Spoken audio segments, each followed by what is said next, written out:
Hey, Michael Brown here. Today's topic is using a stereo adapter and how to get rid of vignetting when using these adapters. So these are adapters that fit onto a standard lens, let you make 3D pictures.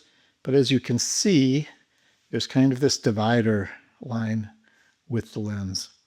And so that makes the exposures not completely uneven. It's called vignetting. The corners may be darker. So what I did is I came up with the idea of taking a light box and then making an exposure showing the vignetting. So when I do that and make a picture, we can bring that picture over to the computer and make a mask.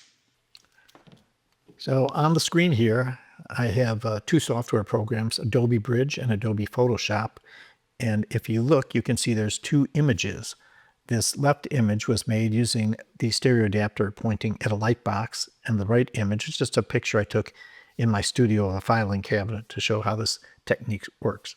So in Bridge, I'm going to select the first image showing the vignetting and another image of the filing cabinet. Now, I have my camera set up to shoot RAW and JPEG. For the purpose of this example, I'm going to use the RAW file. That's my typical workflow. So we have those two images, and I'm going to first correct those. So I'm going to open those in Camera RAW. And the vignette image, I'm basically just going to do a white balance. So it has neutral color. And my pixel filing cabinet, I'll just do auto adjustment. That improves that. I'll do Command A, we'll get both of them, and we'll open those in Photoshop. So here they are. This is the image we're going to use as a mask. So I'm going to come over first and go Image, Adjust, and Invert. And then I'm going to go Image, Adjust, Levels, and I'm going to take the black level and just slide that right over and hit OK. I'm going to take and copy this to the clipboard, and I'm going to go to our stereo image to channels. I'm going to make a new channel, and I'm going to pop that right in it. Now I will have the RGB view turned on. I'm going to turn off our view of the channel so we can see the actual colors, but I'm going to drag this alpha mask down and select it.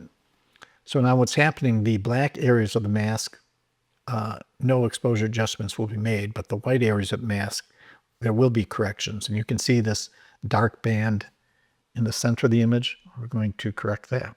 So I'm going to come over here to my layers palette, and I'm going to make a new adjustment layer using the levels command.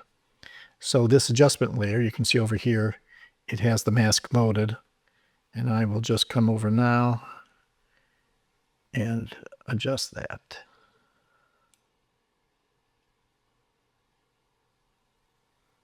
So basically I'm moving the midpoint slider to the left, and that's lightening the exposure, and it's also lightening that dark band. Okay, so that's the correction. If I turn it off, that's what we see. If I turn it on, that's the improvement. So you can see this wall in the studio where this dark vignetting, and over here on the cabinet where there's dark vignetting, just by turning on that correction, we improve that. We don't entirely eliminate it, but it's much better than it was. So it gives you more area to work with.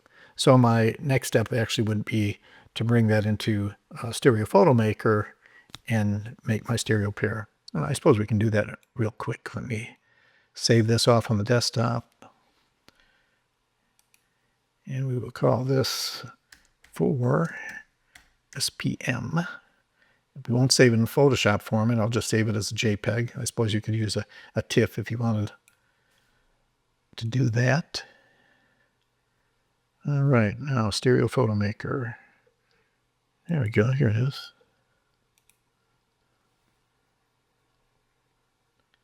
I'm going to hide Photoshop.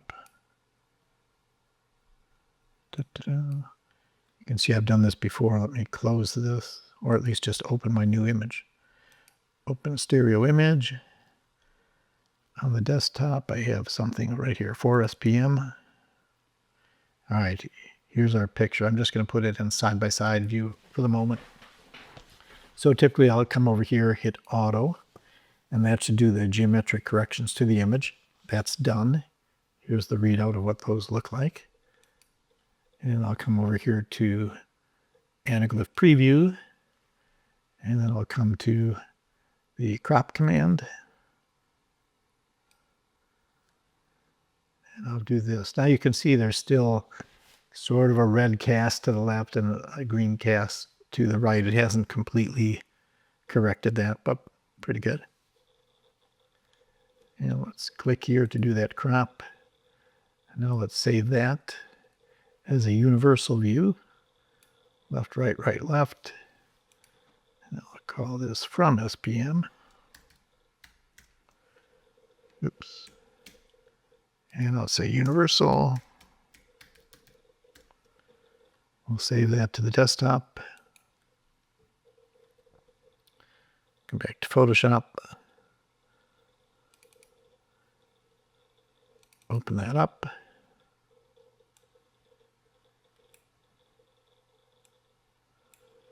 And here we go. So that is the corrected image made with the Pentax stereo adapter. Looks pretty good. It's an improvement. I hope this helps those of you that are using stereo adapters for your photography. Until next time.